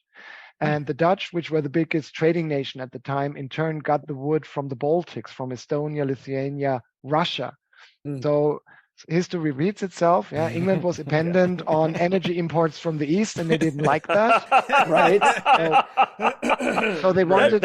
I never thought about it that way, but you're exactly right. Because Russia has infinite wood, infinite oil, infinite natural gas, all that, because they're so gigantic. Yeah. Right. Yeah. You have Canada, you can get it from there. Yeah, sure. We certainly do. Yeah. So, so they wanted to become independent of that, and they wanted to switch to coal. Now, the problem is when you kiln a malt with coal, this coal smoke is very unaromatic, so the flavor was not very pleasant. So technology needed to be invented to filter out the smoke, and Sir Nicholas Halls was the one. And so the 23rd of July, 1635, so more than 300 years ago, marks the day of the invention of modern style beer. And it went downhill from there for the smoke beer because the newly non-smoke kilns, they were more efficient. You could build them on larger scale. You could use any type of fuel, which made the production even further cheaper. At first it was coal, later was oil, gas. So all the modern kilns still work on that principle of filtering out the smoke first. Of course, the patent was further on developed and continuous patents came. And the technology today is relatively far away from what Sir Nicholas Halls invented, but the principle still is the same. The aroma or the flavor from the heat source does not go into the malt. And that's the principle Sir Nicholas Halls invented. And his kiln, in his original patent writing, there's a copy from the 18th century in which the original wording of Sir Nicholas Halls is in. He actually writes that his invention makes it possible to kiln malt and hops without the bad influence of smoke. But you can also use that technology to dry linen or anything else. So he was an entrepreneur. He really understood what you can do with his technology, and he was endorsing it as such. And so the smoke kilns got extinct in England within like 100 years or so. And around 1800, that invention came over to Central Europe, together with the rest of the industrialization, the steam engine, the weaving stool, all these mass production technologies which make our modern life possible were invented in England and then made it to other countries. And in Germany in 1800, the Spaten Brewery of Munich, the known Spaten Brewery, was one of the first ones to close down their Bavarian kiln, meaning smoke kiln, and replace it by an English kiln. So even in German, they called it the Englische Darre, the English kiln, because that technology was synonymous with England. Wow. Okay. And the same happened here in Germany. It took only 100 years until all the smoke kilns were closed down. All? No, except here in Bamberg. Around 1900, there were, out of the 70 breweries at the time in Bamberg, 4 of them still make smoked beer. Schlenkerla was the one. The other one was Spezial. Those 2 still do it today in the old way. The third one was the brewery Greifenklau. That brewery also still exists, but they discontinued their malting operation after World War II. So you only get normal beer there. And the fourth one was the brewery Polar Bear, and that one closed altogether in World War II. So Schlenkerla and Spezial are the only ones to continue the smoke beer production all throughout the centuries until modern times. And so in a way, we laid the basis to now the craft beer revolution, which brought a lot of new smoke beers starting in the 1980s. Because nowadays, obviously, you can get smoked malt from the big malt producers, smoke flavored, or you smoke it at home on your smoker on your barbecue. So there's a lot of options there. But Schlenkerla and Spezial were the 2 who preserved the style deliberately. And to make a long story, or to return to where we started, beechwood played a role insofar as to the west of Bamberg is the largest beechwood forest of Germany, in the Steigerwald. So obtaining beechwood was always relatively easy here, whereas getting coal for the modern type kilns, where you had to transport it over long distance with train, was a more difficult issue. And especially smaller breweries are, of course, slower to invest into new technologies than olders are. So these circumstances made it possible at all to keep the smoke beer. Right, because England had massive coal deposits, right? And that was why England wanted to go to coal, because they were out of wood, and they had around Newcastle like all this coal they could dig out.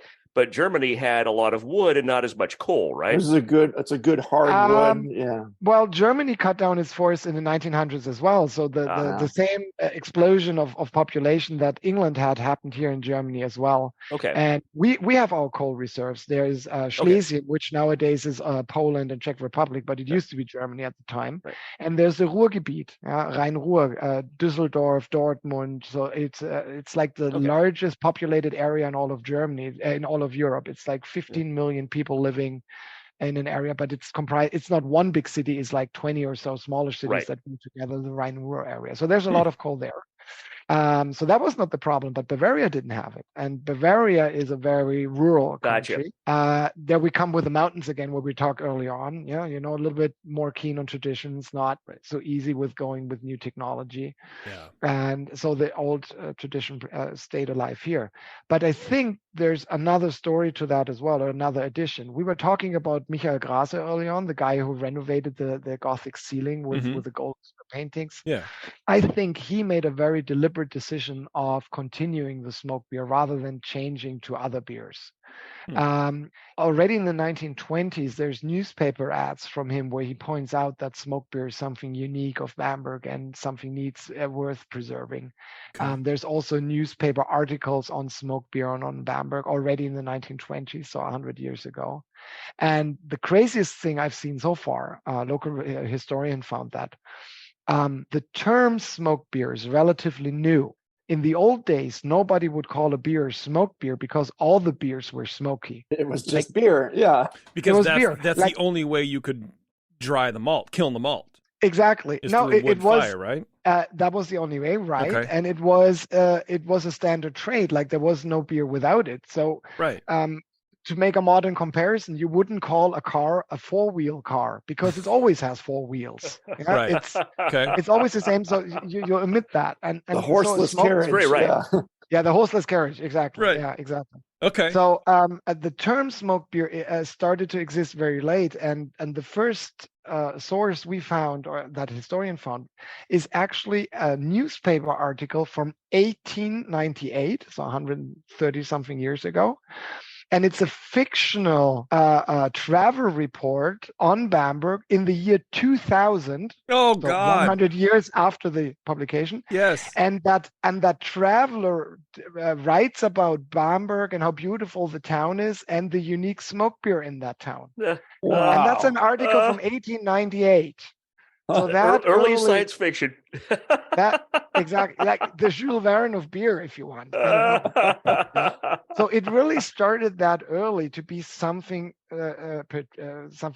special and something unique. And I think Michael Grase made the very deliberate decision and said, "Hey, this is something we need to preserve. This is something we have to keep for the future." And there goes the family story again. You know, when my ancestor makes such a decision, I cannot just stop that and, do something else and make a pizza beer or something. That doesn't work. You're not going to do a pastry stouts. No. Okay. Smoke IPA or something. I don't know. Other people can do that, but what is your? I think you hit on something really big right there. That's smoke IPA. That's there you go. What smoke sour? The hops might fight. 100%. There's a brewery somewhere that's done both of those things. IPA is not America. a balanced of course. Yeah. Smoked lambic. I mean, in the old days where hygiene wasn't good, there was occasional sour smoked beer, obviously. Yeah. Yeah. Even in some homebrew setups. But aside from smoke beer, of course, what is your favorite beer style to drink when you're out and about? I like very much the Bavarian dark beers, Bock beers. They're rich in flavor. And I also like very much Trappist beers because they're also extremely rich because of the intense mashing technique they're using. And so rich flavors. I'm not so much the sleek drinker, so IPAs, okay. Every once in a while. Not a Pilsner guy, okay. All right. No, Pilsner not at all. It's too sleek for me. Lager beers. Too sleek. Man, what a good description. That's a good name for it. Because you're right, it is. It's very polished and exactly. Yeah. It's at least in Germany mass produced. I like the Bohemian lagers. They're good. Okay. Even though with a little buttery, diacetyl flavor to it, but it's just part of the thing. Yeah. And so I can go very well with those. A couple things, and we should wrap up here and let Matthias go. As far as like mashing techniques, I'm imagining you're not single mash. You're doing the double decoction. Double decoction. Double or triple. Mm-hmm. Okay, for every beer. Almost all with the lager. Well, okay, sure. It's decoction as well, but Okay. I mean, the decoction brings so much more flavor into the beer, and we have the time to do it. So we have the time to do. Yeah, this Doppelbock so good. is so flavorful, and it's so just like with the Urbach, it's well attenuated. Mm-hmm. But clearly it's well attenuated, meaning that the final gravity is going to be higher. It's a big beer, And the oak smoke, it is, I get a different character to it than with the beechwood. Yeah. And it's tasty and it's good, but it's also not, like wine is aged in oak barrels typically, and oak can often be very tannic. But this doesn't have like that dry, oak can be harsh sometimes. This is very smooth and very integrated into the beer. And you get that oak smoke flavor, but it's not dominant, if that makes sense, right? It doesn't poke out more than the actual beer. The beer itself is beautifully colored. It's totally clear. It's different from the others, but not in a way that makes it stand way off in 100 feet away. It's just it's in the same family, but it's just a little bit different. Can we talk about the smoke difference? I'm getting like a mellow kind of a bacony quality, and the other is more like a distant campfire, just a foresty kind of woody. I'm a little sharper, but it works with the Bach style because it balances that, and you're looking for that balance, I think. But I'd love to hear what Matthias has to say. For me, that. oak smoke is a little sweeter. It has like a sweeter thing, and beechwood, which my only experience is with Schlenkerla beers in that regard, except for going on the Anheuser-Busch tour and knowing that that's the only way to clarify Pilsner. So there's that. But beechwood is more. It's sharper. It's I don't want to say it's not aggressive, but it's like. And it's not acidic, but that's the only term that comes to mind where it sticks out more. But oak, to me, is more smooth, more sweet, and it does blend really well with that aggressive really maltiness. And I mean aggressive in a complimentary way, not like whatever, right? I think we've said opposite things. Like you're finding the beechwood. Yeah, I found the oak a little. That's all right. I'll fight you later. It's fine. Okay. Yeah, I'll drive over there right now. But it is probably sweeter too. Yeah, I get that. When we made the decision to try it, I read in old books that oak was one of the trees being used for kilning the malt, and I said my initial thought before we started to do it, because you have this image of oak is this strong, powerful, old tree with the edged with the branches being like really gnarly and Brian, like your background, like your background. I was gonna say like me, but Yeah. So I expected actually to be more intense in the smoky flavor. You transfer that image into flavor, which obviously the tree doesn't care about his image. It won't make a flavor out of that. So it really turned out, for whatever reason, I don't know that on the chemical level, but from the burning point of view, that the smoke is not as intense. Like even when you're standing in the kiln, you can notice that it's a little bit more subtle on the smokiness. Maybe the burning value of oak is a little bit higher or so, or the rind is a little bit different. I don't know exactly, but it's smoother from that point of view, and also the resulting malt is much smoother in the flavor. In fact, when you eat the malt, you have a hard time perceiving the smoke at all in the oak smoke.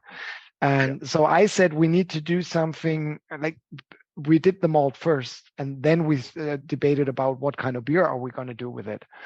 And when I noticed that flavor, I said we need to something intense with the flavor, not like a 4% beer. We need to do a Bock beer, a double Bock beer, something of that sort. So I debated it with my head brewmaster, and we had some ideas, and we made some trial runs. And it turned out that with a really high gravity double Bock beer, we get the best balance to that smokiness, and we get most of the smokiness itself. Yeah, so that's how the whole thing started. And now I'm coming back to the new family members that are going to come this year. So we basically did the same. We looked into old records, what other trees were used, and a very common tree actually also was cherry. And so we made a cherry smoked malt, and from that one we actually have some fruity flavors in the smoked malt to some extent, not like in the actual fruit obviously, but it goes into that direction.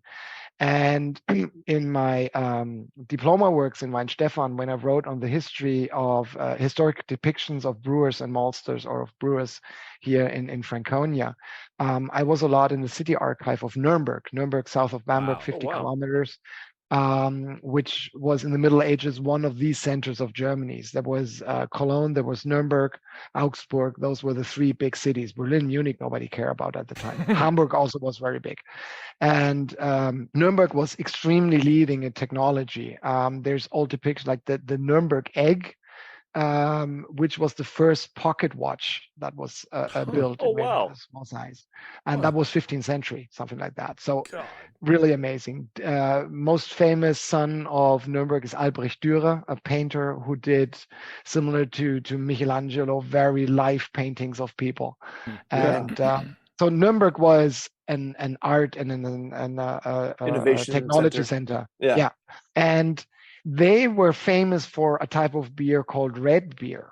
And that existed in all of Franconia, but Nuremberg got famous for it. And that red beer had a very special type of brewing. Like they were brewing for basically more than a day and preparation and doing the malt and this and that. And wow! And it's also said that that red beer also had a little bit of like a fruity flavor to it, and a lot of berry aromas because of the hops, the way they used it.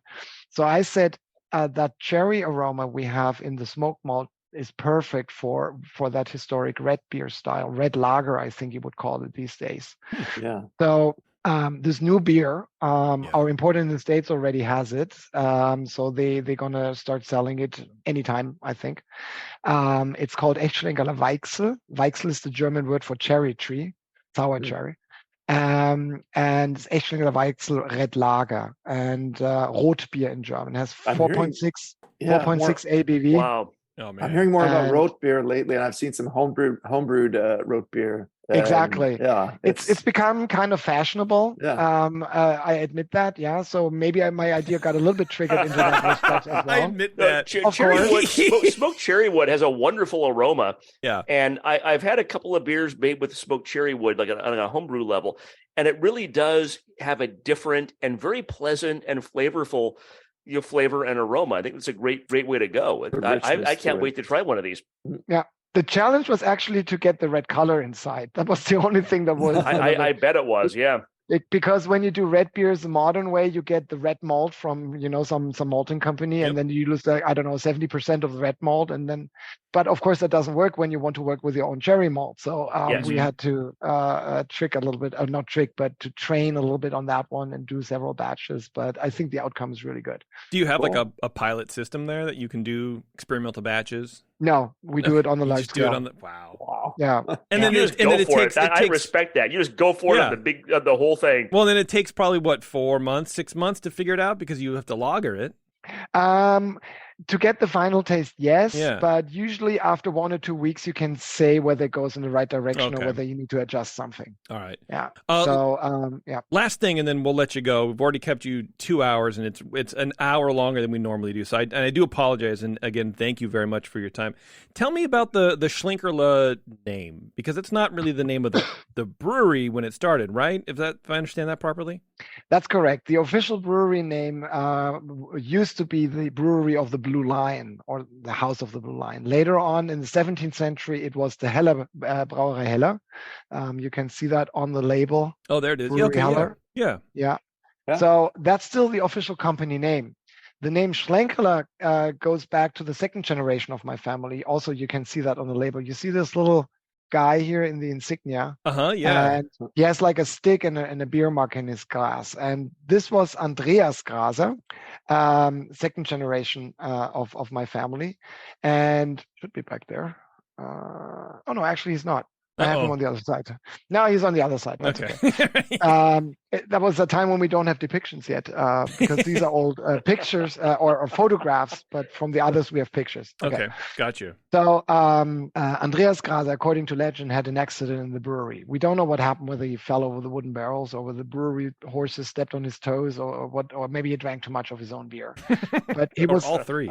Or maybe all three at the same time. Yeah. Or maybe the brewery horse. Yeah, I'm sure one begat the other. Right. Maybe the Brewery horse I can brewery see that horse was chain of drunk. events unfolding. Yeah, the brewery horse was drunk or something. I don't know. Yeah.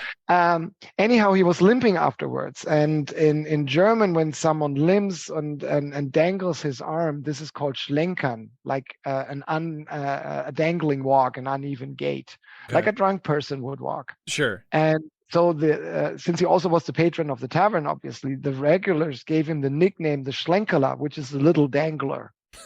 That literally means the little dangler. That's what my wife calls me, but I don't know why. Now I know. It's weird. TMI, Jason. Well, Andreas Graser had 14 children, so I don't think that was his problem. Oh my! Okay, today he would get a reality series. Right. Probably, yeah. The Aussie of beer. Yeah. No, so anyhow, he was called the Schlenkerla. So that was his nickname, his fun name. Yeah. And people said, let's go to Schlenkerla, and they meant the person. And over time, it became synonymous for the tavern and for the beer. Oh, man. And again, it was Michael Graser, his son, who made the decision to actually name the product on the labels and put the name Schlenkerla there. He even got Schlenkerla trademarketed in the 1920s already, which was really, really early. Like we still have it trademarketed today, but he was really early on. I don't think any other local craft brewer, small brewer at the time would think of something like a trademark. Yeah. Do you think of yourself as a craft brewer, or just like or more historical preserver? Historical preserver. Yeah, okay. Definitely. Yeah. Mainly because it's hard to define what a craft brewer really is. There's so many different approaches to it. There's the creativity of creating new flavors, of trying out crazy recipes which work in the end. That's not something I do. Then there's the craft brewer who is really keen on the craft, on how to handle things and how to do things perfectly in the brewery. I think that's something I could relate to and that we'll go into. But for that, I have excellent staff. Like I don't stand in the brew house all the time. I need to answer my emails, like guys. Yeah, sorry about that. Right, that's the analytical and just quality control side of things. That's what you're leaning towards, and you have people that do that, and you oversee that and make sure it's all cool. Exactly. So I do the historic research for new styles. I think the theoretical part on how we actually do the beer. And then I talk to my head brewmaster, and then we like do occasional changes and stuff. And then we do the tastings together, and we develop it from there. But the historic background comes from my end. I would argue that you have a creative side to, because you're bringing in a number of new things, with the research and knowing, okay, this is going to be something cool and something from the history that you revived or whatever. But you're bringing in creative aspects that weren't there 20 years ago. And, it's going to be part of the legacy going forwards. What will survive? What will the next generation do with it? We don't know. But, it's fun that you're steering the ship and you're doing some fun things. But the Meritzen is still where it's all at, and that you keep that as consistent with the history as you absolutely can. And, that's great. New beers are great. I mean, everything is awesome every time, and I know you were talking a little bit about influences and when we were talking about craft beer and when I made my funny joke. I know a couple of smoked beers that are very, very popular in the U.S. that were directly influenced from you. I know Rogue Smoke, the Alaskan Porter, which has happened to be done by the same guy, but still, it's like those kinds of things that are iconic in the craft beer world are directly reflected from Schlenkerla beers, and I don't know, it's just such an awesome moment to be able to talk to you. I really appreciate the time you're taking, Matthias. It's incredible. Yeah. I love it. I love the beer. Thank you so much, Matthias. Thank you very much, and I really feel honored the way you see it. And I mean, it's not my works; it's the works of the guys back there, and I try to continue it to the best of my abilities. And the way it's appreciated by guys like you, and also by some of those copiers. It's not something I drink. I can't drink it every day myself, but when I'm educating a new round of people that are becoming beer judge, this is a style you need to understand, and you bring it in, and sometimes it's that wow beer. It's like an eye opener, and there's they either love it or hate it, and it's just wow, that's so different from anything I've ever tasted. And when I'm educating a new round of beer judges, they absolutely need to understand the Bamberg smoked beer, and it's always your beer here. So exactly. Well, and then when my daughter interviews your son, Matthias. I feel like they will both reflect on where we've been. Remember when our dads were talking about stuff? No, Matthias, we feel very honored that to be able to talk to you, and it was really exciting for all of us. And I know I was a little nervous about, wow, I get to talk to the Schlenkerla brewer, and it's an honor and really a privilege and really a wonderful thing for us to be able to talk to you. So thank you very much. Yeah. Thank you. Thank you very much. We'll let you get out of here, Matthias. I really appreciate it. Everybody go to schlenkerla.de. Yep. And it's .com works also. .com works also. Okay. Don't worry, it's in English, everybody. Or just Google it. Smokebeer.com for Americans, smokebeer.com. It's on the bottle, it works. Google will correct your spelling. It's fine. And it's really such a treasure trove of beer history, not only again smoke, but just in general. And Matthias, thank you very much. I really appreciate your time. Right here is where we need to challenge the American homebrewers to clone the Schlenkerla Rauchbier, the Märzen, and get it just right, where we could taste it side by side. That's usually what we do, Matthias, is we judge homebrewers. Actually, our next show we'll have a homebrewer on, and we have, instead of you, we'll have the homebrewer, and they get to ask questions of these guys, because these guys know what they're talking about. I just make shit up. And but we took a detour because recently we're super passionate, I guess, about smoke beer, and it's of course Smoke Beer Preservation Day coming up next month. So I thought it'd be fun. Anyway, I appreciate it. Thank you very much. We'll let you go and say goodnight to your family. Thank you so much for having me, and enjoy the Smoke Beer Preservation Day and the first of smoke beers. And if any of you, also your viewers, have some more informational needs, the contact form on the Schlenkerla side, I usually answer those emails very quickly. You do. Absolutely. So, you may regret saying that, but thank you very much. Thanks, Matthias. Thank you very much. Take care. Thank you. Good night. Gute Nacht. Gute Nacht. Gute Nacht. Are you kidding me? Are you kidding me? What a great show! It's 2 hours. Should we just split this into 2 shows? 2 hours. Yeah, it doesn't. No, incredible. We didn't really talk too much. Matthias is such a nice guy, and he's such a fountain of information about everything. What an amazing guest! Real history. This is my favorite Dr. Homebrew episode we've ever recorded. Absolutely. Mine. I have to agree with you with that, Brian. That's amazing. Should we split this into 2 fucking shows? Let's talk about it later. Let's talk about it later. We'll take a break. Let's get at. We're going to get out of here. Into the show. We're in the show and get out of here. Tell people where to send their homebrew too. That's right. Yeah. That's what I'm about to do. If you want to be on the show, you don't have to be as knowledgeable as Matthias, but it does help. Enter Brian at thebrewingnetwork.com into your compose section of your email device. Whatever. I've had smoke beer all morning. What do you want from me? Anyway, send an email to Brian at thebrewingnetwork.com, and we will take anything you've made at home. Not like a birdhouse or anything, but sauerkraut. Sauerkraut. Look, if you make fucking kimchi. Sausage at home, we'll eat sausage. I don't really care. How about that? We'll dump it in some beer and wine, we'll see what happens. Kombucha, anything you want. Whiskey. Brian at thebrewingnetwork.com. And we'll get you on the show. It'll be great. If you are listening live, stay tuned, because I do believe we have another show. Ben? I think we're doing another show. We have Ben. Are you watching? Yeah, Ben. Are we still planning on doing that? Okay, we can do that. I don't know. I'll talk to you. We'll talk to you guys after the thing. Ben's probably been hanging on like, yeah, motherfucker, I want to do this. Anyway. Well, we did originally have him booked for noon, and now it's 12:17. So. Well, that's not too bad. Considering it's us, that's pretty good. Yeah. Right? All right, we're going to get out of here. Thank you very much, everybody, for tuning in. And until next time, we'll see you later.